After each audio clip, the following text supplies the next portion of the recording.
ሰላም ጤና ይስጥልን የተወደዳችሁና የተከበራችሁ የጣና ቴሌቪዥን አድማጭ ተመልካቾቻችን እንደምን ዋላችሁ።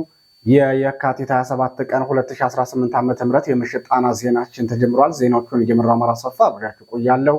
በቅድሚያም አርዕስተ ዜናዎቹን እናስቀድማለን። የኢራኑ ጦርነት ለብልጽግናው ሊቀመንበር 3 ጉዳዮችን አምጥቶባቸዋል። የገዟቸው መሳሪያዎች ባህር ላይ እንዳሳ ነባሪ ይዋኙ መሆኑን ተከትሎ ለወታደራዊ ካውንስሉ ጥብቅ መመሪያና አዲስ የውጊያ ዘመቻ አስተላልፈዋል። ዜናችን በቀዳሚነት ያስደምጣችኋል። ዛሬ ከባህር ዳር በቅርብ ርቀት ሜጫ አውራጃ ላይ ፋኖ ታላቅ ድል ተቀዳጅቷል። የሜጫው ተጋድሎና ፋኖን የተቀላቀሉት የባዲን አድማ ብተና አባላት የሰጡት አነጋጋሪ ቃለ ምልልስ በዜናችን የሚደመጥ ታላቅ የድል ዜናችን ነው።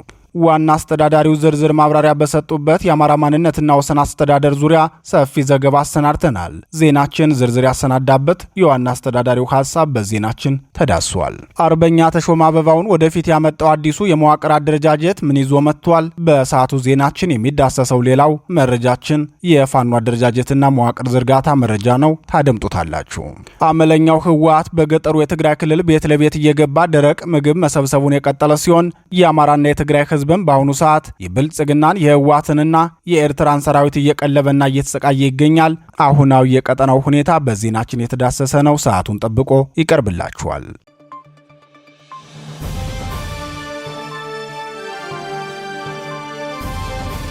ክቡራትና ክቡራን የጣና ቴሌቪዥን ደጋፊዎች የአማራ ህዝብን ትግል ማዕከል በማድረግ ውግንናውን ለአማራ ህዝብ ማዕከላዊ ኮዝ ዘላቂ ጥቅምና የተቆጠሩ ጥያቄዎች ያደረገው ጣና ቴሌቪዥን ትግሉ የገጠመውን የስትራቴጂክ አመራር ክፍተት እንዲሞላ ህዝባዊ መሰረቱን አስጠብቆ እንዲቀጥል በማድረግና ሚዛናዊ የመረጃ ተደራሽነትን በጥራት በፍጥነትና በታማኝነት እያቀረበ የሚገኘውን የጣና ቴሌቪዥንን ለመደገፍ በርካቶች በምን እንደግፍ የሚል ጥያቄ ስታቀርቡልን መቆየታችሁ ይታወቃል። በመሆኑም በዜል +1 46 9866 54 44 በካሻፕ ጣና ቲቪ 2024 በፔይፓል ጣና ቴሌቪዥን 2024@gmail.com እንዲሁም በዶኔት ቦክሱ በኩል መደገፍ የምትችሉ መሆኑን ለማሳወቅ እንወዳለን።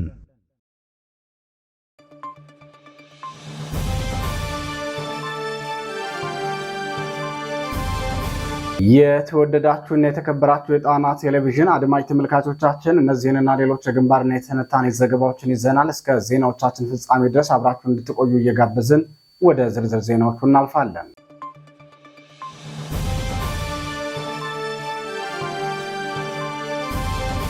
ወደ ቀዳሚው ዜናችን አመራን። የወታደራዊ ካውንስሉ ጥብቅ ስብሰባ። የብልጽግናው ሊቀመንበር ከገጠማቸው ውጥረት የተነሳ ወታደራዊ መሪዎቻቸውን በየቀኑ ስብሰባ እየጠሩ ሲሆን ከአስጨናቂው ስብሰባ በኋላ ጥብቅ ወታደራዊ ስምሪቶችን መስጠታቸው ታውቋል። የብልጽግናው ሊቀመንበር ለወታደራዊ አዛዦች ባስተላለፉት ልዩ የስምሪት ትዕዛዝ ከአሁናዊው የኢራን ጦርነት ጋር በተገናኘ ቀጠናውን ታሳቢ ያደረገ መሆኑን ወታደራዊ ምንጮቻችን ተናግረዋል። የኢራንን ጦርነት ተከትሎ በሱዳን በሶማሊያና በኤርትራ በኩል የኃይል አሰላለፎች መልካቸውን እየቀየሩ ሲሆን በተለይም የብልጽግናው ስርዓት የጦር መሳሪያ መጋቢዎቹ የተባበሩት አረብ ኤሚሬቶችና አዘርባይጃን የገቡበት ቀውስ ለብልጽግናው ወታደራዊ ክፍል ከባድ ፈተና ሆኖበታል። በዚህ የተነሳም ከህወሓትና ከኤርትራ ጋር ሊያካሂደው የነበረውን ጦርነት ለጊዜው ማዘግየትን የወሰነ መሆኑን የሚናገሩት የጣና ቴሌቪዥን ምንጮች በቀጣዮቹ ቀናትም ከሱዳን ወይም ከሶማሊያ በኩል ወደ ኢትዮጵያ ጥቃቶች ይከፈታሉ የሚል ስጋት በወታደራዊ መረጃና ደህንነቱ በኩል ለውይይት የቀረበ ሐሳብ ሆኗል። በተለይም የኢትዮጵያ እስልምና ጉዳዮች ጠቅላይ ምክር ቤት ፕሬዝዳንት ሼህ ሀጂ ኢብራሂም ቱፋና እሳቸው የሚመሩት ተቋም ለኢራን ያለውን ድጋፍ በይፋ መግለጡ በቀጠናው ያለውን ሁኔታ ከግብፅና ከሱዳን ጋር የሚገናኝ አድርጎታል። የሱዳን ወታደራዊ ጁንታ መንግስት ጄኔራሎቹ እንዳስታወቁት ለኢራን እንዋጋለን ሲሉ መግለጻቸውን በትናንቱ ዘገባችን ማቅረባችን ይታወሳል። ለዚህ የሱዳን ጄኔራሎቹ ውሳኔ መነሻው ከካይሮ መሆኑን የሚናገሩት የፖለቲካ ተንታኞች በቅርቡ የሶማሌላንድ መንግስት በሐርጌሳ በቁጥጥር ስር የዋላቸው ከ50 በላይ የሽብር ቡድን አባላቱ ከሀጂ ኢብራሂም ቱፋና እሳቸው ከሚመሩት ተቋም አንዳንድ መሪዎች ጋር ግንኙነት ያላቸው ሆነው መገኘታቸው ኢትዮጵያ በቀይ ባህር ጉዳይ የምታደርገውን ጥረት እስራኤል እንደምትደግፍ መግለጿ ግብፅና ቱርክ በሶማሌላንድ እውቅና ማግኘት ጉዳይ ኢትዮጵያ ላይ ማስጠንቀቂያ መስጠታቸውና ኢራንም በኤርትራ ከፍተኛ መጠን ያለው መሳሪያ ማከማቸቷን ሞሳድ ይፋ ማድረጉን ተከትሎ የብልጽግናው ሊቀመንበር ለጦር አዛዦቻቸው አዲስ የዘመቻ ስምሪት ሰጥተዋል። በዚህ ሰዓት ከየትኛውም ኃይል ጋር ቃታ መሳብ ተገቢ ያለመሆኑን ለጄኔራሎቻቸው ያሳሰቡት የብልጽግናው ሊቀመንበር ሆኖም ከየትኛውም አቅጣጫ ለሚሳብ ቃታ ፈጣን ምላሽ መስጠት ተገቢ እንደሆነ አሳስበዋል። የወታደራዊ ካውንስሉ ሙሉ መረጃ በነገው ዝግጅታችን ይዘን የምንመለስ መሆኑን ከወዲሁ እያሳወቅን ወደ ተከታዩ ዜናችን እናምራለን።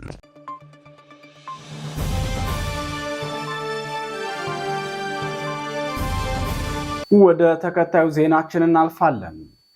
ብአዴንን ማገልገል ክብራችንን ያወርደዋል። አድማ ብተና የአማራ ፋኖ ብሔራዊ ንቅናቄ ከአንድነት ምስረታው ማግስት ጀምሮ ከወታደራዊ ተጋድሎ የድል ጉዞ በተጓዳኝ የብልጽግናውን ሰራዊት በማስኮብለልም ከፍተኛ ውጤት እያገኘ ነው።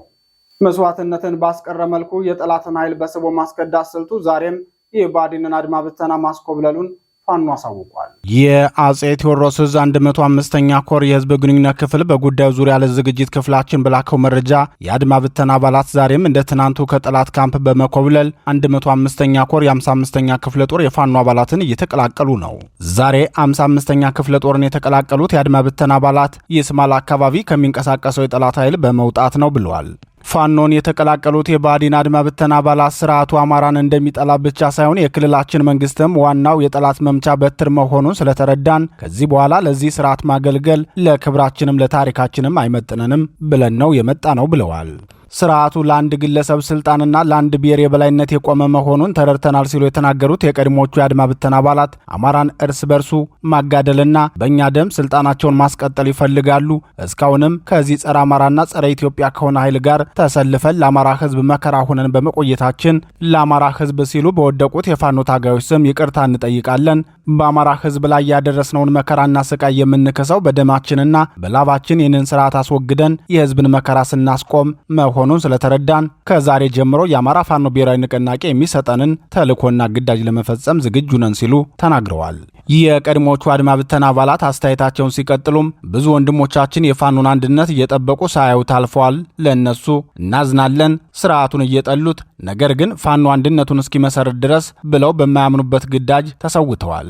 አሁን ግን ፋኖ አንድ መሆኑን የሰማው ኃይል በሙሉ ልቡ ከስርዓቱ ሸፍቷል። በቅርቡ ሌሎች ጓዶቻችን ሙሉ ጦራቸውን ይዘው ይመጣሉ ብለዋል። ይህ በእንዲህ እንዳለ በዚሁ ጎጃም ጠቅላይ ግዛት ቀጠና አጼ ቴዎድሮስ ዕዝ 201ኛ ኮር ህግና ስነ ስርዓት ዘርፍ 54ኛ ክፍለ ጦር ለ3 ወረዳዎች ማለትም ቢቡኝ፣ ሰዴና ሞጣ 2 የጁነሴ የጊዜያዊ መንግስት አመራሮች ግምገማና የአቅም ማጎልበቻ ስልጠና መስጠቱን አስታውቋል።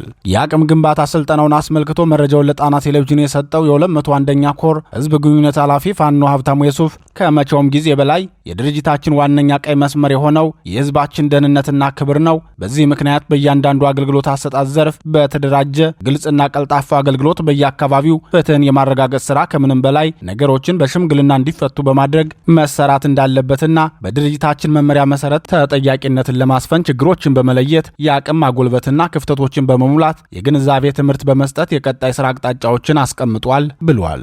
በተያያዘ ዜና የአማራ ፋኖ ብሔራዊ ንቅናቄ አጼ ቴዎድሮስ ዕዝ 102ኛ ኮር 11ኛ ክፍለ ጦርና 22ኛ ክፍለ ጦር በጥምረት ባደረጉት ማጥቃት በሜጫ ቀጠና በተለያዩ ግንባሮች ታላቅ ድል ተቀዳጅተዋል።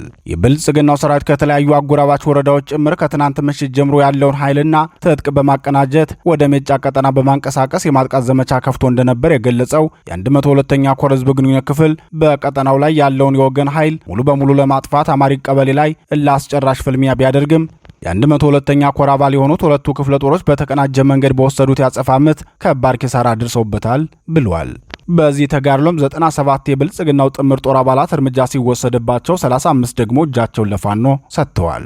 አይኮም ወታደራዊ ሬዲዮን ጨምሮ በርካታ የነፍስ ወከፍ መሳሪያና ብሬን ከነተተኳሹ ፋኖ ገቢ ማድረግ ችሏል።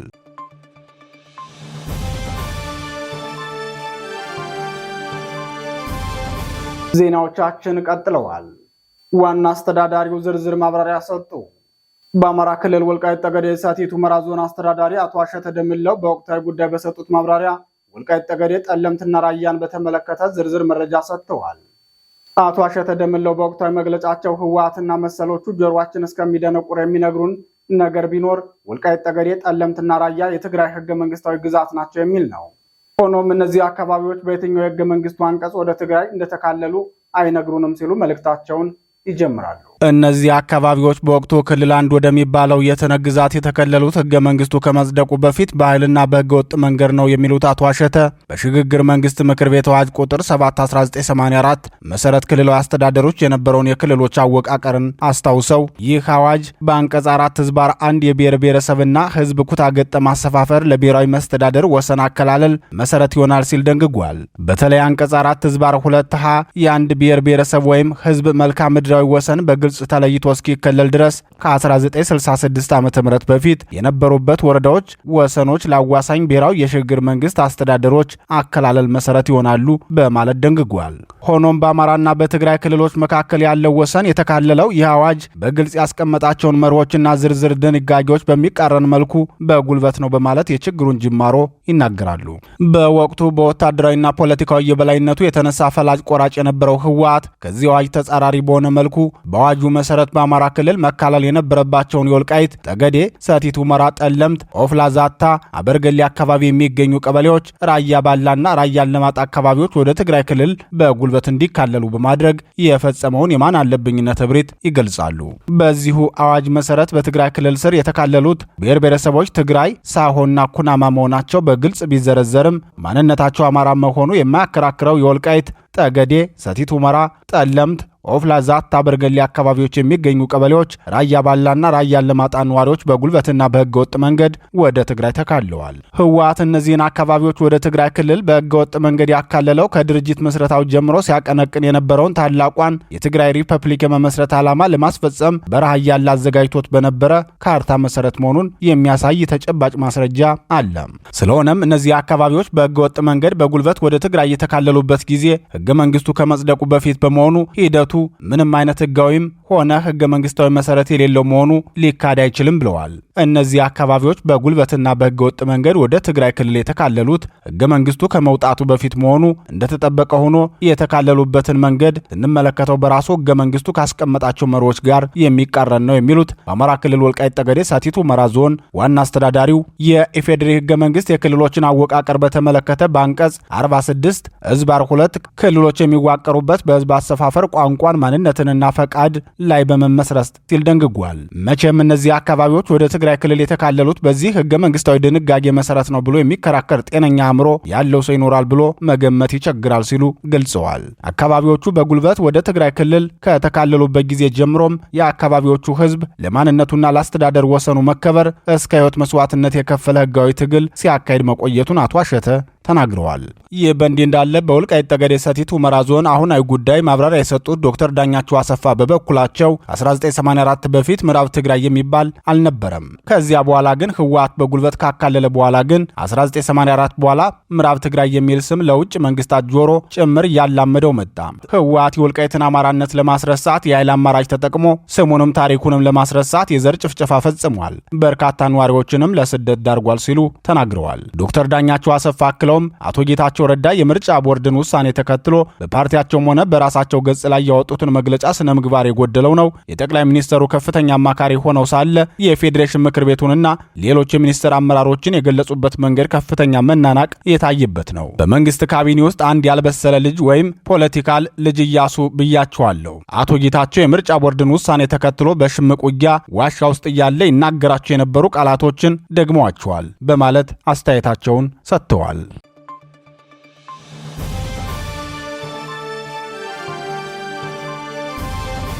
ክቡራትና ክቡራን የጣና ቴሌቪዥን አድማጭ ተመልካቾቻችን የየካቲት 27 ቀን 2018 ዓ.ም የምሽት ጣና ዜናችን አሁንም እንደቀጠለ ነው።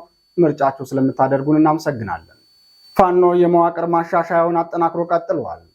የአማራ ፋኖ ብሔራዊ ንቅናቄ አንድነት ምስረታውን ካደረገበት ጊዜ ጀምሮ በተከታታይ ካከናወናቸው ስኬታማ የትግል ምዕራፎች መካከል የሰራዊት ግንባታና የአደረጃጀት መዋቅር ማሻሻያው ነው። በዛሬው ዕለትም የጎንደር ጠቅላይ ግዛት እዝ አስቻለው ደሴ 204ኛ ኮር የአደረጃጀት ማሻሻያ አድርጎ አርበኛ ተሾመ አበባውን በሰብሳቢነት መርጧል። የዕለቱን የኮር አመራር ሪፎርምን አስመልክቶ መረጃውን ለጣና ቴሌቪዥን ያደረሰው 204ኛ አስቻለው ደሴ ኮር ህዝብ ግንኙነት ኃላፊ አርበኛ ባንቴ ጌትነት ተቋማችን 204ኛ አስቻለው ደሴ ኮር በግዙፉ አርበኛ አስቻለው ደሴ ገብርዬ ስም ስንሰይም አድራውና ግቡ የአማራን ህዝብ ነጻነት ማረጋገጥ መሆኑን በመረዳት ነው። የእውነትም የገብርዬን የትግል አደራ ዳር ያደርሳሉ ብለን ያመንባቸው እንቁ አርበኞቻችንን ኮሩን እንዲመሩ ታጋዩ ሲወስን የትግሉ አሸናፊነት የሚረጋገጠው ተቋም በመገንባትና ተቋምን በማጽናት መሆኑን እናምናለን ብሏል። በትዕግስት ማለፍ እያንዳንዱ መከራ የራሱ መውጫ ጊዜ አለው። ያ ጊዜ እስኪደርስ ድረስ በጽናት መቆም ብስለትን ያመጣል ሲል የገለጸው የኮሩ ህዝብ ግንኙነት ኃላፊ ይህንን አስከፊና የአማራ ህዝብ ቋሚ ጠላት የሆነ ስርዓት ለአንዴና ለመጨረሻ ጊዜ ለመገርሰስ ባለን የሰራዊት አቅም ማሳደግ፣ ተቋማትን መገንባት፣ አደረጃጀትን ማዘመንና ዘመናዊ መሳሪያዎችን መላመድ እንዲሁም ማዘመን አስፈላጊ ሆኖ ተገኝተዋል። በመሆኑም ለምናደርገው የህልውና ትግል እንደ አማራ በህይወት ለመቆየት አደረጃጀት መስራትና መዋቅርን ማዘመን በማስፈለጉ በዛሬው ዕለት 204ኛ አስቻለው ደሴ ኮር በጥንካሬያቸው፣ በታማኝነታቸው፣ በትግል ብቃታቸውና በአመራር ብቃታቸው የተመሰገኑ አርበኞችን ከአምስቱ ክፍለ ጦሮች ማለትም ከእቴጌ ጣይቱ ክፍለ ጦር፣ ከጄኔራል ፈንታ በላይ ክፍለ ጦር፣ መይሰው ጋፋት ክፍለ ጦር፣ ከታዲዮስ ታንቱ ክፍለ ጦርና ከአጼ ፋሲል ክፍለ ጦር በጋራ የኮሩ ስራ አስፈጻሚዎችን በአዲስ አደራጅተናል በማለት የአደረጃጀቱን ሂደት አስታውቋል። በአዲሱ አደረጃጀት መሰረትም አርበኛ ተሾመ አበባው ከግዙፉ እቴጌ ጣይቱ ክፍለ ጦር መሪነቱ በተጨማሪ ኮሩን እንዲመራ ኃላፊነት ተሰጥቶታል። የጄኔራል ፈንታ በላይ ክፍለ ጦር ዋና አዛዡ አርበኛ ጌቴ መሳፍንት ምክትል የኮር ሰብሳቢ ሲሆን ዘመቻ መሪ ሆኖ የተመረጠው ደግሞ አርበኛ ውባንተ ተስፋው ነው። አርበኛ ባንቴ ጌትነት የኮሩ ህዝብ ግንኙነት ኃላፊ ሆኖ ሲመረጥ ሌሎች ኃላፊነት መደቦችም በአርበኞች መሪነት ተመድቦባቸዋል። እንደራጃለን፣ እንሰለጥናለን፣ እንታጠቃለን፣ እናሸንፋለን ሲል የገለጸው የኮሩ ህዝብ ግንኙነት ክፍል ማሸነፍ ብቻ ጣፈንተው የሆነው የአማራ ህዝብ የህልውና ትግሉን በድል ለማጠናቀቅ አደረጃጀትን ማዘመን፣ ወታደራዊ ዲሲፕሊንና የእዝ ሰንሰለትን የጠበቀ አሰራር መከተልንና ወታደራዊ ግዳጆችን በብቃት መወጣት የሚችል ሰራዊት እየገነባን ነው። የኮር መሪዎችን የተሻለ ስራ በመስራት የአማራን ህዝብ የህልውና ትግል ከግብ ለማድረስ የራሳቸውን አስተዋጽኦ እንደሚያበረክቱ የጸና እምነት አለን ብለዋል።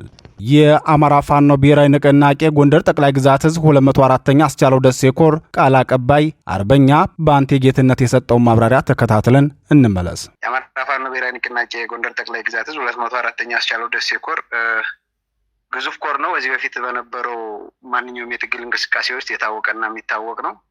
ዛሬ ደግሞ በአዲስ መንፈስ በአዲስ አስተሳሰብ ኮራችን ሪፎርም አድርገናል። እንግዲህ ተቋማችን 204ኛ አስቻለው ደሴ ኮር በግዙፍ አርበኛ አስቻለው ደሴ ወይም ገብርዬ ስም ስንሰይም አደራውን ግቡን የአማራን ህዝብ ነጻነት ማረጋገጥ መሆኑን በመረዳት እውነትም የገብርዬ የትግል አደራ ዳር ያደርሳሉ ብለን ያመንባቸው እንቁ አርበኞቻችን ኮሩን እንዲመሩ ታጋዩ ሲወስን ምናልባት የትግሉ አሸናፊነት የሚረጋገጠው ተቋም በመገንባት መሆኑን በማመን ነው። ምናልባት ከዚህ በፊት ይህ ኮር በነበረው የትግል እንቅስቃሴ ብዙ ፈተናዎችን አሳልፏል። በተለይ ለትግሉ ታማኝ ያልሆኑ በጽናት ይታገላሉ ተብሎ ያልታሰቡ የኮሩን በአመራርነት እንዲመሩ የተቀመጡ ሰዎች በተለያየ መንገድ ኮሩን አደጋ ውስጥ ጥለው በተለያየ ደረጃ ላይ ነው ያሉ። ቅርብ ወራጅም የሆኑ አሉ። ያን መነሻ በማድረግ በጥልቀት በማሰብ የኮሩ አካል የሆኑት በተለይ ግዙፉ እቴጌ ጣይቱ ክፍለ ጦር፣ ጄኔራል ፈንታ በላይ ክፍለ ጦር፣ መይሰው ጋፋት ክፍለ ጦር፣ ታዲዮስ ታንቱ ክፍለ ጦር እና ፋሲል ክፍለ ጦር ጉዳዩን ነፃ ቀጠና በመያዝ ሰፊ የውይይት ጊዜ በመስጠት ለትግሉ ይሆናል ኮሩን ይመራሉ የምንላቸውን እንቁና ታማኝ መሪዎችን ከባለፈው ስህተት በመማር ዛሬ ብቻ አይደለም ምናልባት ሰሞኑን ከ2-3 ሳምንት በላይ ፈጅቶብናል ይህን ሪፎርም ለማስተካከል። ምናልባት ለዚህ ምክንያት የሆነን ያለፈው ስህተት እንዳይደገም ከባለፈው ስህተት ለመማር በማሰብ ነው። ምናልባት የተጋረጠብንን የህልውና አደጋ ለመቀልበስ ወይም ይህን ጨፍጫፊ ስርዓት ለማስወገድ ተቋማትን መገንባት፣ አደረጃጀትን ማዘመን፣ ዘመናዊ መሳሪያዎችን መላመድ እንዲሁም ማዘመን ሁሉ አስፈላጊ ሆኖ በመገኘቱ ዛሬ ላይ ምናልባት ቀኑ የተለያየው ቢሆንም ዛሬ ላይ በደማቁ ይህን ኮር በጽኑ አለት ላይ በአማራዊ ቁመና ላይ ገንብተን ይፋ አድርገናል ማለት ነው። አሜን። የሰራዊታችን ቁመና እንደ ከዚህ ቀደሙ ነው። በውጊያም በተለያየ በመርህ በመመራት ደረጃም የሚታማ አይደለም። በተለይ በዚህ ኮር እልፍ አላፍ ጀግኖች፣ የትግሉ ፊት አውራሪዎች፣ የትግሉ መሰረቶች፣ የትግሉ መሪዎች ላብነት መጥቀስ ይቻላል እና አርበኛ ተሾመ አበባው የሚመሩት ቀጠናና የሚመሩት ኮር ነው።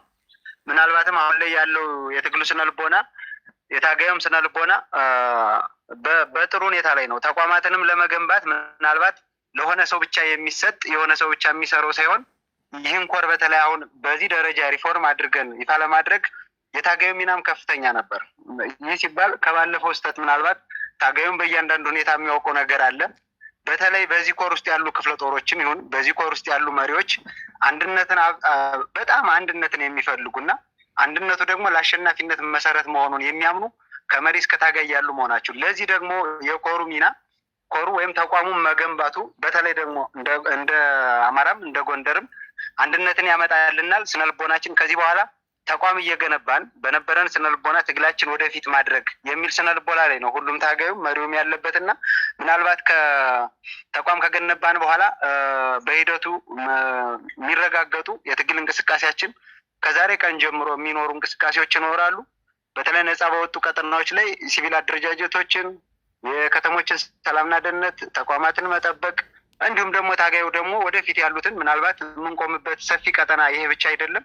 መቆሚያችንም መዳረሻችንም የአማራን ሕዝብ ነፃ ማውጣት ነው። ነፃ እስኪወጣ ድረስ ወደፊት የሚያስኪዱን ብዙ መንገዶች አሉና በጥሩ ስነልቦና ላይ በሙሉ ስነልቦና ላይ በመሪዎቹ የሚተማመን በተቋሙ የሚተማመን አንድነትን የሚፈልግ በዛ ስነልቦና ላይ ነው ያለ ጦራችንም ሰራዊታችንም።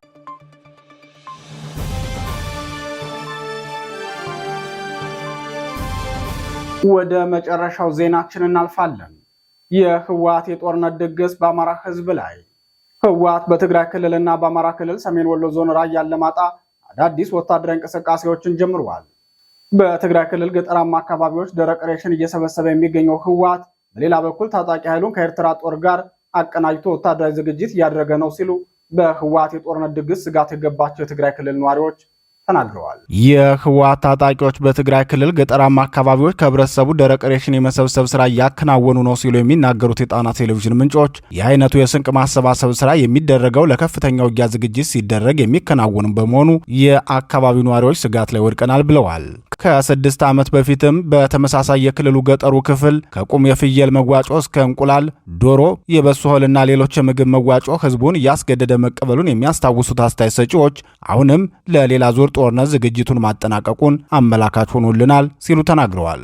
የህወሓት ታጣቂ ኃይልና የኤርትራ ወታደሮች ከወራት በፊት መሪዎቻቸው በፈጠሩት ጽምዶ አማካኝነት ጦሩ ጥምረት ፈጥሮ በትግራይ ክልል ልምምድና ዝግጅት እያደረገ ሲሆን በአሁኑ ሰዓት የሁለቱ ቡድን ታጣቂዎች በሽራሮ፣ ጸሊሞ፣ ደብረ አባይ፣ እንዳባጉናና ቆላ ተንቤን አካባቢዎች በጋራ ወታደራዊ ዝግጅት እያደረጉ መሆናቸውን አረጋግጠዋል።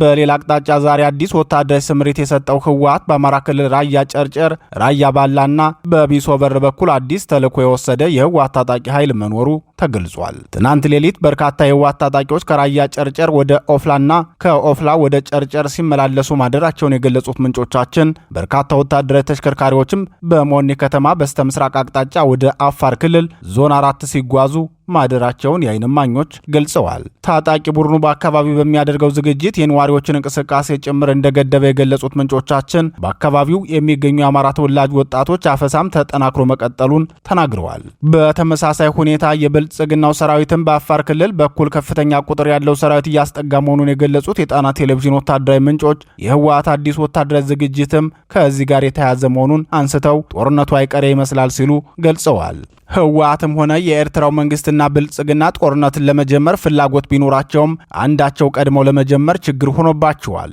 ብልጽግናና ህወሓት አንዳቸው ቀድመው እንዳይጀምሩ ፕሪቶሪያ ስምምነት የሚገድባቸው ሲሆን ኤርትራ ደግሞ በሰው ሀገር ሉዓላዊ ግዛት በመዳፈር ተጠያቂ እንዳይሆን ይፈራል።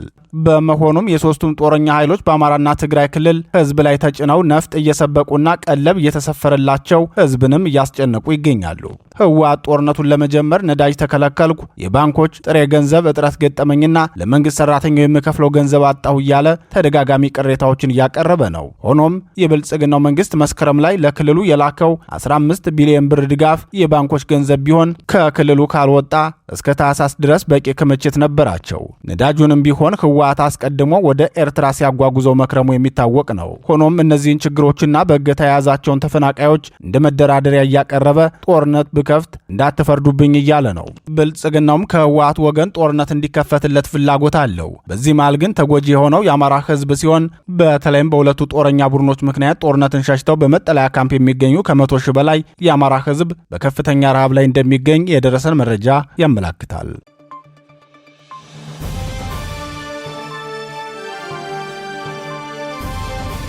ክቡራትና ክቡራን የጣና ቴሌቪዥን ደጋፊዎች የአማራ ሕዝብን ትግል ማዕከል በማድረግ ውግንናውን ለአማራ ሕዝብ ማዕከላዊ ኮዝ ዘላቂ ጥቅምና የተቆጠሩ ጥያቄዎች ያደረገው ጣና ቴሌቪዥን ትግሉ የገጠመውን የስትራቴጂክ አመራር ክፍተት እንዲሞላ ሕዝባዊ መሰረቱን አስጠብቆ እንዲቀጥል በማድረግና ሚዛናዊ የመረጃ ተደራሽነትን በጥራት በፍጥነትና በታማኝነት እያቀረበ የሚገኘውን የጣና ቴሌቪዥንን ለመደገፍ በርካቶች በምን እንደግፍ የሚል ጥያቄ ስታቀርቡልን መቆየታችሁ ይታወቃል።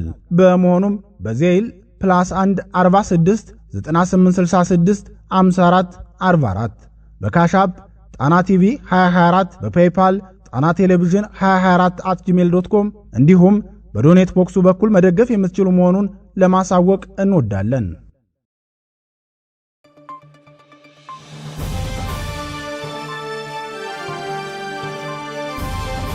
ክቡራትና ክቡራን የጣና ቴሌቪዥን አድማጭ ተመልካቾቻችን የካቲት 27 ቀን 2018 ዓ.ም የምሽት ጣና ዜናችን የተከታተላችሁትን ይመስል ነበር።